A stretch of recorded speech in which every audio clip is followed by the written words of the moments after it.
So I had a viewer ask how I use my chromatography strips, and I just wanted to show the process and then give a link to the ones that I purchased. Enjoy. Hello friends, Marcy here, and I am joining you to do a quick video on chromatography strips. I have a few in my swatch book.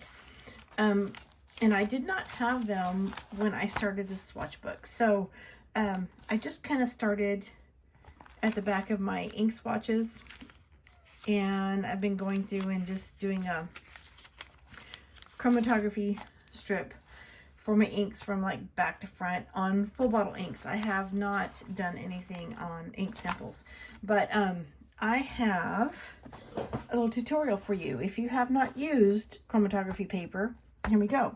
So this is my Robert Oster coffee date, and I did two because I don't know why I wanted to do two, see if I could get the same results. And then Noodler's Cowboy Pecan. I really love the telling of the ink properties with the colors that appear as the water and ink flows up, and I will show you that process in just a moment. But just going through my book and looking at some, this was interesting, pages that I have completed. I absolutely love the Diamine Winter Spice. It is part of the Inkvent calendar from I don't know what year, but look at this gloriousness, blue and all this stuff. But here's the ink properties on the chromatography. And just been going back and recapturing or revisiting my ink pages to add an ink swatch. Look at all the shimmer here that just remained on the paper as the ink flowed up. That was interesting.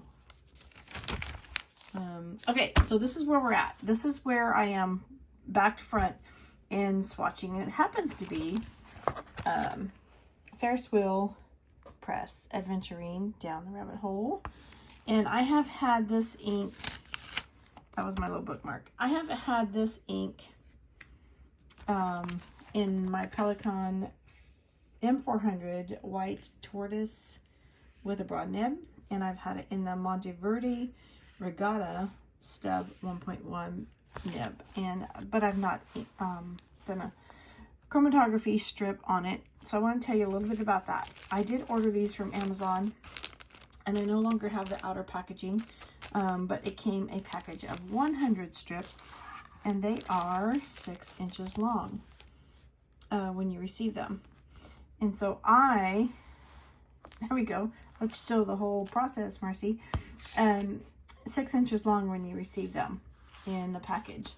And I cut them into thirds. Now you can either measure 2-inch sections on a ruler, which I did not do that. When I cut mine, I just did the little burrito fold. This is something we do in school when we're doing tries. And you kind of just fold your paper into sections where you have 3 semi-equivalent or near equivalent sections like this, and then I crease it. Voila! So that's not exact, but close enough. And so I cut each of my 6-inch strips into 2-inch strips, and then I have 3. All right, so you can do that, you know, as you need them, or you can just set yourself up a supply on a day you choose to fold and cut. All right, next step, I only need 1. So this being a shimmer ink with all that beautiful rose gold shimmer, I'm going to spend some time turning the bottle, dispersing. I'll speed it up through this process. Don't want to get dizzy with this sphere. Oh my goodness. Yeah, we're going to pause. All right, we have no sediment of shimmer on the bottom. I love this gorgeous bottle, by the way. It's like for the season, the little globe or ornament shape. And I need to make sure I'm in frame here. So remove the cap. I'm going to use my brush and not at the very bottom, but just above the bottom, I'm going to lay down a line of ink. Okay, next step. Let me recap this because I know me. I love that. Clean water. There's very little in the bottom of the jar. You just want to dip your paper. This is kind of hard to do. Let me see if I can do this. Get a different angle. Dip your paper to where your paper just touches the water. And we're going to hold it there for, it could be about a minute. If you're creative, you can set yourself up a little stand that you hang across the top of a jar to hold your strip. But actually, the length of time that you actually hold it, it's not tedious. So I just hold it and watch it. And you can see as the water's going up the strip, I don't know if you can see that. You see the colors dispersing and separating to show. Now once, at this point, the color has stopped, but I can see wet paper above the color.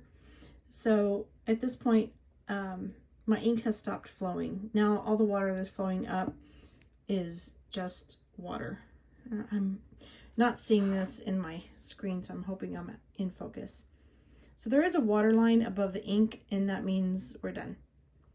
Yeah, look at that gorgeous shimmer. All right, so this strip is complete. And I do have this large ollie clip that is attached to the leg of my tripod. So I just use the magnet on that to clip it while it dries. And once it's dry, we'll be taping it onto this page. I'll be back. Finally, after the page is dry, I use my Elmer's Craft Bond fine line glue pen. This has been, I've been using it for several swatches. And I've been very satisfied with the performance, but it does have a ball pen, like a ball pen tip. Lays down the perfect amount of glue where I need it, and it secures in my book. The other glue pen I have used is the Zig 2-way glue. It has a chisel point felt tips similar to your Posca acrylic pens, but they both, I'm very satisfied with the performance of both.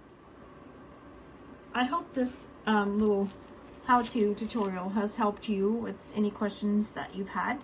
If you have more questions, please leave them below. Oh my goodness, that's so pretty. And thank you for spending your precious moments with me. You have a blessed day. Bye-bye.